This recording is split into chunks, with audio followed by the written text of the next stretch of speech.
Première à domicile pour le Stade Rochelais dans son enceinte surchauffée du stade Marcel de Flandre. Les Maritimes qui accueillent le Stade Français Paris. Point commun entre ces deux équipes, elles se sont toutes les deux inclinées lors de la première journée de top 14.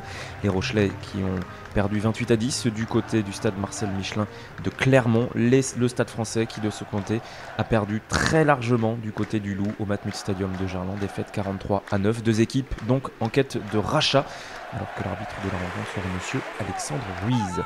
Ce sont les Parisiens qui démarrent bien cette partie, même si les Rochelais ont déjà marqué 3 points. Regardez ce bon travail de Bonfils qui décale Lapeg-Lafaille. Le retour intérieur en offload pour Mapoé. Mapoé qui semble aller marquer, il veut remettre à Kylian Hamdaoui. Mais il y a ce plaquage sans ballon de Jérémy Saint-Zel. Essai de pénalité accordé immédiatement par monsieur Ruiz.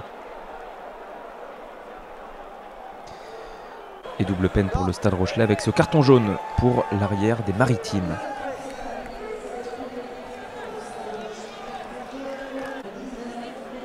Réduit à 14, le Stade Rochelais arrive quand même à revenir à une petite longueur des Parisiens, mais Paris déroule son jeu. Regardez ce lancement parfait, avec d'abord Godner qui vient fixer les avants, Coville pour second, la passe intérieure magnifique pour Lester Etienne qui décale Kylian Hamdaoui. Il manque un joueur dans la ligne de 3/4 et il n'y a surtout plus de troisième rideau en l'absence de Jérémy Saint-Zel, deuxième essai parisien. 14-6, mais le Stade Français se met également à la faute. Talaleli Gray, acte d'anti-jeu, écope à son tour d'un carton jaune. Et c'est à ce moment-là que la première période bascule complètement. Les Rochelais sont survoltés. Regardez Kerbarlo qui joue rapidement cette pénalité. Les avants s'organisent. Arthur Rottière se rappelle de son poste initial de demi-mêlée.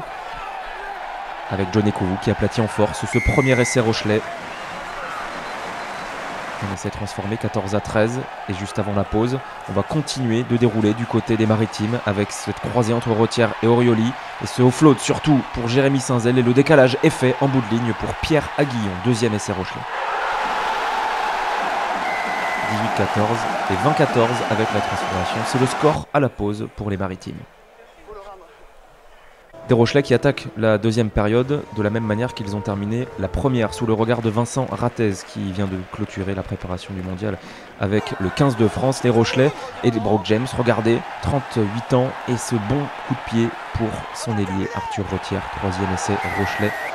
Un essai qui n'est pas transformé, mais Brock James va rajouter 3 points.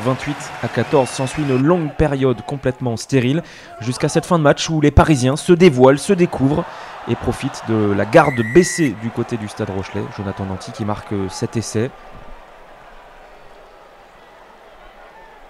Et c'est Jules Plisson qui va passer cette transformation, soit un 12e coup de pied consécutif réussi pour l'ouvreur parisien.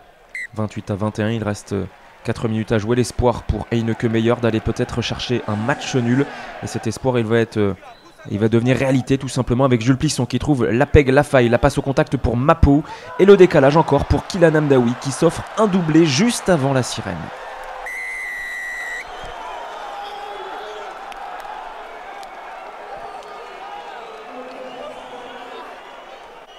Mais c'est Parisien qui n'est malheureusement pas transformé par Jules Plisson. Premier échec pour lui dans cette partie. Pas de match nul pour le Stade Français. C'est La Rochelle qui s'impose 28-26. Bonus défensif pour les Parisiens. Pas de quoi consoler Jules Plisson, même si, au vu de la physionomie du match, ce bonus défensif était peut-être inespéré pour Paris. Le Stade Rochelais, en tout cas, s'en sort très bien et signe sa première victoire de la saison.